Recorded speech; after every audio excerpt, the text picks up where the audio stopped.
ये 13 दोष ऐसे हैं जिसके जीवन में होंगे तो उसको कभी शांति, कभी सुख, कभी ऐश्वर्य ये टिकेगा नहीं और दुर्गति निश्चित हो जाएगी। बहुत ध्यान से सुने। एक श्लोक में 6 दोष और दूसरे श्लोक में 7 दोष। उपासक को कभी इन दोषों को अपने अंदर टिकने नहीं देना चाहिए। और जो संसार के मार्ग में चल रहे हैं, अगर इन दोषों में चलेंगे तो हुआ जो आपके पुण्य कर्मों से ऐश्वर्य है भी वो नष्ट हो जाएगा। आप दुख, चिंता, शोक से ग्रसित होकर बड़ा दुख में जीवन व्यतीत करेंगे और आपकी गति बिगड़ जाएगी, दुर्गति हो जाएगी। विकत्थनः स्पृहायुर्मनस्वी बिभ्रत कोपम चपलो अरक्षणश्च एतान् पापाः षण्णराः पाप धर्मान् प्रकुर्वते नोत्र सन्तः सुदुर्गे संभोग संविद विषमोति मानी दत्तानुतापी कृपणो बलीयान वर्ग प्रशंसी वनितास्तु देष्टा एते परे सप्तनशंस वर्गाः। जो अपने मुख से अपनी बड़ाई प्रशंसा करता है, ये 13 लिख लो दिमाग में, डायरी में, क्योंकि ये नोट हो रहा है, आवाज डाली जाएगी, आप बार बार सुन, इनसे बचिए। अपनी बड़ाई, अपनी प्रशंसा कभी अपने मुख से नहीं करना, नहीं तो आपके पुण्य नष्ट हो जाएंगे, बुद्धि भ्रष्ट माने गिर जाएगी। अगर परमार्थ में चल रहे हैं तो भी, और व्यवहार में तो पुण्य नष्ट हो ही जाएंगे। बुद्धि गिरी हुई तभी ऐसी बात होती है। और यह दोष बहुतायत है, ये बहुत प्रभावशाली है। अपनी बड़ाई मारना, इसको देख लो, पकड़ो, सत्संग है। अपने मुख से कभी अपनी बड़ाई ना करना। अगर कोई अपने मुख से अपनी बड़ाई करता है तो उसके सुकृत नष्ट हो जाते हैं, बुद्धि भ्रष्ट माने गिर जाती, पतित हो जाती है, फिर निर्णय ठीक नहीं। अगर हमारा सारथी, हमारा ड्राइवर मूढ़ हो तो कहीं भी हमको गिरा देगा, तो वो बुद्धि भ्रष्ट मतलब गिर जाती है, निर्णय करने लायक नहीं रहती। अपनी प्रशंसा अपने मुख से करना। दूसरा, लोलुपता, ये वृत्ति नहीं होनी चाहिए। धर्म से चलेंगे, धर्म के द्वारा जो हमें प्राप्त होगा उसी से हम अपना भरण पोषण करेंगे। आपके बच्चे स्वस्थ होंगे, बुद्धिमान होंगे, परिवार में बहुत सुख और शांति होगी। भले दीपक की तरह जलो, बहुत काल तक रहेगी। लक्ष्मी जी भी आपके घर में बहुत काल, हम ये नहीं कहते कि बहुत नहीं, जितनी है बहुत सुख शांति से चलोगे। अगर लोलुपता करोगे, हिंसा, छल कपट, व्यभिचार, चोरी, ऐसे धन आ जाए, वो आएगा, लेकिन वो हाइलोजन की तरह आएगा, एकदम प्रकाश और फ्यूज, बिल्कुल अंधकार करके जाएगा। देख लेना, तुम्हारे जो सुख के हेतु हैं, तुम्हारा शरीर, तुम्हारे बच्चे, तुम्हारी पत्नी, तुम्हारा परिवार, उसको देख के तुम रात दिन जलोगे बिना आग के। ऐसे उनके आचरण होंगे, ऐसे उनके अंग होंगे, ऐसे उनके दिमाग होंगे, ऐसा उनका व्यवहार होगा। ये लोलुपता अगर उपासक में या किसी में है तो उसको नष्ट कर देती है। सावधान। तीसरा, यदि आपका अपमान होता है तो आपको उसे सहन करना होगा, उससे आपके पाप नष्ट हो जाएंगे। जो तनिक सा भी अपमान होने पर बहुत क्रोध करके दूसरे का अपकार करने लगता है, ये आपका पतन करा देगा, ये आपको फंसा देगा, हृदय जलेगा, अर्थव्यवस्था नष्ट होगी, पूरा परिवार दुखी होगा। जरा सा अपमान की संभावना में आप किसी से भी भिड़ गए, किसी से भी, वो ये प्रवृत्ति आपका पतन कर देगी। उपासक में तो अपमान सहना अमृत है, नीचापमानम सुधा, पर व्यवहार में भी ज्यादा उत्तेजित मत होइएगा। ये तो कुछ मिनट की बात है, अगर आपने उसे मारा पीटा, रिपोर्ट हुई कानून की, ओ फंसते चले जाओगे, अर्थ जाएगा, समय जाएगा, चिंतन जाएगा, बहुत तरह से हानि हो जाएगी। अगर आप सह गए तो आपका सहना उसके लिए आग बन जाएगा। उमा क्षमा साप होते भारी, तुम्हें दंड देने की जरूरत नहीं, उसका एक कर्म ही उसे दंड दे देगा। आप शांत हो जाइए, आप सत्संगी हैं, आप शांत रहिए। चौथा, निरंतर क्रोध और उसका चिंतन। बैठे बैठे बस द्वेषियों का चिंतन ही हो रहा है, अंदर क्रोध का चिंतन और द्वेषियों का चिंतन ही हो रहा है। द्वेष भरी बातें, द्वेष भरे क्रियाएं, उन्हीं का चिंतन करके जलते रहना क्रोध से। उपासक को तो क्रोध करना ही नहीं चाहिए, बहुत शांत। ठीक है, अभ्यास में कभी क्रोध हो सकता है, उसको फिर समन करो, अंदर से प्रायश्चित जैसा कि अब गलती हुई, आगे नहीं करेंगे। और व्यवहार में भी क्रोध को आप पीना सीखें।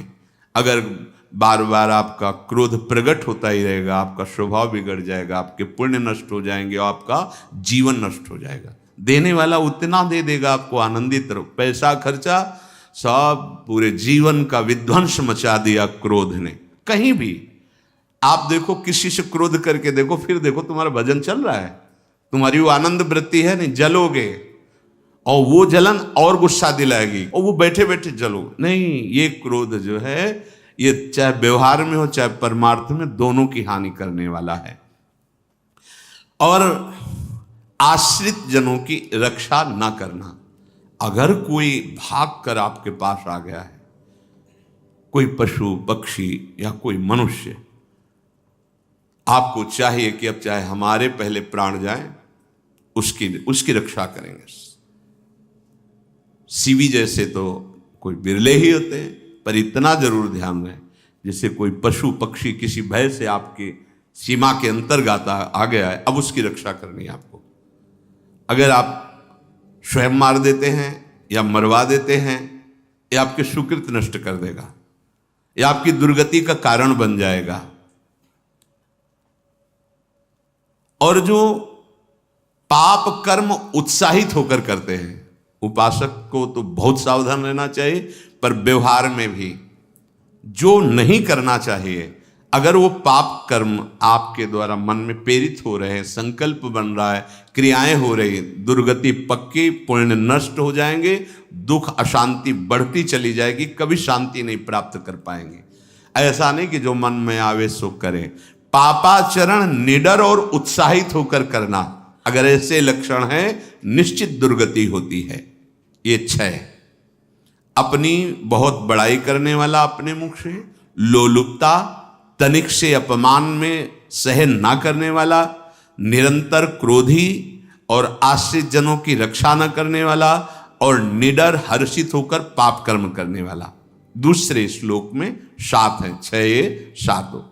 1, संभोग का ही चिंतन करना, संभोग में ही मन लगाना, संभोग दूसरी स्त्रियों के साथ करने की भावना रखना। संभोग, पहला है संभोग। रात दिन बैठे बैठे बस यही चिंतन करना, गंदी बातों का, गंदी बातें देखना, गंदी बातें सुनना, गंदी बातों का चिंतन करना। फिर अन्य माताओं बहनों के प्रति काम दृष्टि से देखना, कोई आ जा रही है तो दृष्टि से, काम भाव से देखना, भोग बुद्धि से देखना, निश्चित पुण्यनाश दुर्गति। बड़े बड़े उदाहरण इतिहास में हैं जिन्होंने ऐसा दृश्य नेत्रों से देखने की चेष्टा की, मन में संकल्प किया भोगने का, नष्ट हो गए, चाहे वो कितने बड़े प्रतापी हों। ये दुर्योधन कोई साधारण थोड़ी है, भगवान व्यास देव जी के द्वारा ही तो लो, भगवान व्यास देव जी ही इसकी उत्पत्ति का कारण है। आप देखो, इतने महान पुलस्त जी ही उत्पत्ति का कारण है रावण की। बस यही ऐसे दोष हैं जिनके कारण जीव नष्ट हो जाता है। ठीक है, धर्मयुक्त काम भगवान ने आदेश किया है, आपका पाणिक ग्रंथ संस्कार हो गया है, संतानोत्पत्ति की भावना से कुछ पवित्र तिथियों का त्याग करते हुए चर्चा में हुई है। एक नियम है, एक आदेश है शास्त्र का। आप बहुत काम प्रवृत्ति वाले हैं तो प्रत्येक मास में जब माताएं बहनें पवित्र हो जाती मासिक धर्म से, तो जिनका पाणी ग्रहण आपने किया, जो पत्नी स्वरूप हैं, वो ठीक है। वहां भी बार बार के लिए व्यभिचार प्रवृत्ति के लिए शास्त्र आदेश नहीं करता, संयम पूर्वक, और उसका चिंतन नहीं करना। पाणी ग्रहण संस्कार है, घर में विराजमान है, एक संयम एक नियम के अनुसार उसका चिंतन तो फिर भ्रष्ट कर देगा। चिंतन प्रभु का करना है, चिंतन प्रभु की सेवा जो आपके कर्तव्य, इसके चिंतन से बचो। घातक है, बहुत बड़ा जहर है। अगर विषय चिंतन होने लगा तो मरोगे, जिंदा जलोगे, दुर्गति भी होगी। ये अंदर की जो आग है ना, कामाग्नि, ये इतनी बढ़ती चली जाएगी, तुम्हारे होश खराब हो जाएंगे कि मुझे क्या करना चाहिए, क्या नहीं करना चाहिए। कोवा मदांधो मदनातुरोमा, अंधा हो जाएगा, नहीं दिखाई देगा अनुजा तनुजा क्या है कौन है, कुछ नहीं, भ्रष्ट बुद्धि। संभोग का चिंतन नहीं। धर्मयुक्त काम आदेश है शास्त्र में। यदि आप प्रवृत्ति मार्ग में हैं तो अपनी पत्नी को जो पाणी ग्रहण स्वीकार किया है, वहां भी पवित्र तिथियों का त्याग करते हुए, एकादशी है, रामनवमी है, नव दुर्गा है, जन्माष्टमी है, राधाष्टमी, जो पवित्र तिथियों का त्याग करते हुए, और ऐसे जो मर्यादाएं हैं उसके अनुसार, और कहीं पराई स्त्री के साथ संभोग की बात निश्चित दुर्गति पक्की है। ऐसे ही माताओं के लिए है, स्त्री शरीर के लिए है। यदि वो ऐसी गलत चेष्टा, तो पतिवंचक परपति रति करई, रो नरक कल्पसत परई। ये भोग चिंतन से बचने की चेष्टा कीजिए तो क्रिया से अपने आप बच जाएंगे। क्रिया के पहले चिंतन होता है, चिंतन से ही क्रिया का आवेश आता है। चिंतन संभालिए, इसी से भगवत प्राप्ति होती है, चिंतन से, और इसी से दुर्गति भी होती है। अनन्यश्चिन्तयन्तु माम, भगवान चिंतन करें, मेरा करो, कर्तव्य कर्म मेरे को समर्पित करो। अब जब चिंतन संभोग का होगा तो बुद्धि भ्रष्ट हो जाएगी। ये जो राक्षसी प्रवृत्तियां सुनने को मिलती है ना, कि ऐसा हुआ, वो देखा सुना और चिंतन किए, अब इतनी राक्षसी वृत्ति आ गई कि बस अब उनमें और राक्षसों में कोई अंतर नहीं रह गया। दूसरा, विषमता रखने वाला, सबके साथ बर्ताव ऐसा कि मैं बहुत श्रेष्ठ हूं और दूसरे सब नहीं, ऐसा व्यवहार नहीं। सब भगवत स्वरूप हैं, समान व्यवहार। जैसे आपके भोजन है तो जो आप पा रहे हो वही सबको दीजिए, बैठने की व्यवस्था, उठने की व्यवस्था, क्रम बाय क्रम, पर उसको भी नीच भाव से मत देखिए। उस कोटि का उसको प्यार दीजिए, दुलार दीजिए, सम्मान दीजिए। इतनी विषमता न फैलाते रहें अपने जीवन में कि आप सबके निंदा के पात्र बन जाए। विषमता नहीं, सबको प्यार। हाँ ठीक है, पुत्र का अलग प्यार है, भाई का अलग प्यार है, पिता का अलग प्यार है, पर हमारा व्यवहार प्रीति युक्त होना चाहिए, विषमता भरा नहीं होना चाहिए।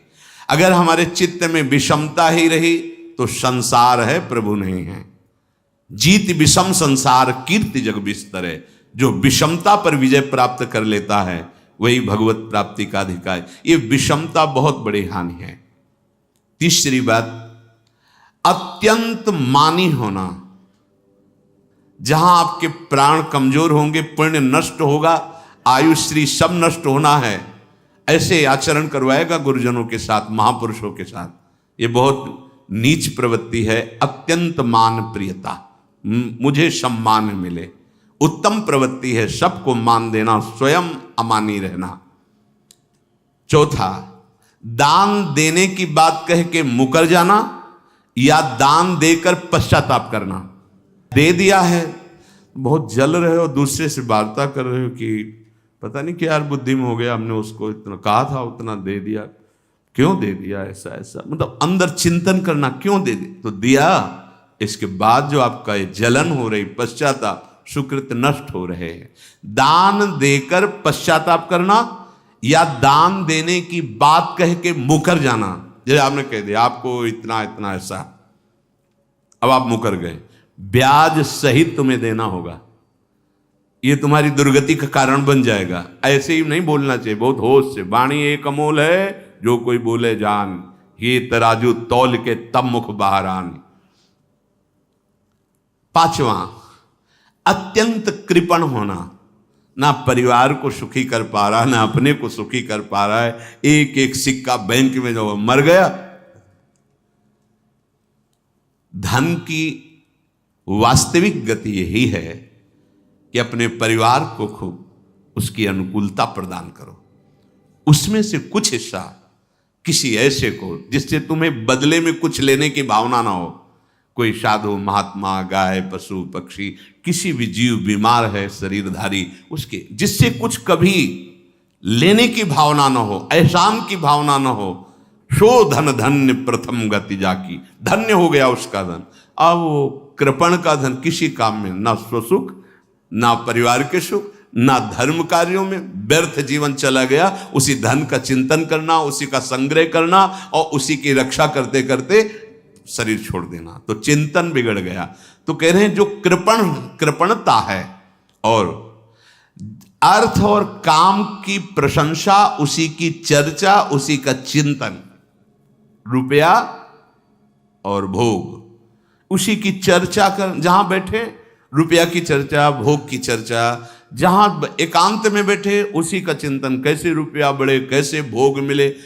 और अगर अवसर मिला तो रुपया अधर्म से आवे चाहे धर्म से, उसको इसकी कोई परवाह नहीं। भोग चाहे धर्म से हो चाहे अधर्म से, जिसका अर्थ और काम भोग ही चिंतन है वो धर्म नहीं। जिसका धर्म चिंतन का विषय है तो अर्थ और काम भी ऐसा होगा जो मोक्ष प्रदान करने वाला हो। धर्म, अर्थ, काम, मोक्ष।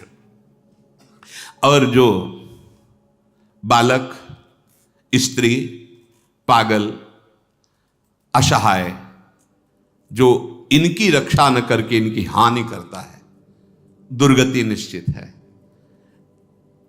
माना आपकी पत्नी है, उसका स्वभाव बिगड़ा हुआ है, क्रोधी है, कटु वचन बोल, लेकिन आपके ही प्रारब्ध के लिए, माना आपका पति ऐसा स्वभाव वाला है, पर आपके ही प्रारब्ध से तो संयोग बना है आकर, अब इसका निर्वाह कर ले जाओ तो पवित्र हो जाओगे दोनों। और अगर झगड़ा और लड़ाई और मारपीट और कहीं हिंसादि के रूप में उतर गए तो फिर और करनी बिगड़ गई। बालक है, आप उसको ज्ञान नहीं कि आप पवित्र है, कि आप पवित्र है, उसको ज्ञान नहीं कि आप उसके साथ व्यवहार अच्छा कर रहे हैं कि बुरा कर रहे हैं। रक्षा करनी है आपको, शोषण नहीं करना। कह रहे हैं स्त्री, बालक और पागल, जैसे विक्षिप्त है, पागल है, आपको रक्षा करनी है। बन जाए तो उसको भोजन, ऐसा नहीं कि ईंट मारो, उसको अपमानित करो, उसकी बुद्धि खराब है, प्रारब्धवशात खराब हो गई है। तो शास्त्र आज्ञा करता है स्त्री, बालक, जैसे पागल, विक्षिप्त आदि हैं, असहाय है, असमर्थ है, बूढ़ा है, वो आप सेवा भी करो तो वो गाली दे सकते हैं, उनकी बुद्धि बिगड़ गई। आपको उनको दंड नहीं देना, मारना नहीं है आपको। मान लो आपके बड़े बूढ़े बुजुर्ग जन हैं, आप सेवा भी कर रहे हो तो आपको कटु वचन बोल सकते हैं, आपकी निंदा कर सकते हैं, लेकिन आपको उनके साथ व्यवहार सद करना है। अगर आपने इन दोषों को स्वीकार किया तो निश्चित आपकी दुर्गति होगी, न इस लोक में आपको शांति मिलेगी न परलोक में। इसलिए इन दोषों को बार बार सुन करके और हृदय में जांचो कि कहीं है तो नहीं। अगर है तो सत्संग, भजन बल, भगवत प्रार्थना के बल से इन दोषों का त्याग कर दो, जीवन मंगलमय हो जाएगा। शेष चर्चा आगे। श्री राधा वल्लभ लाल।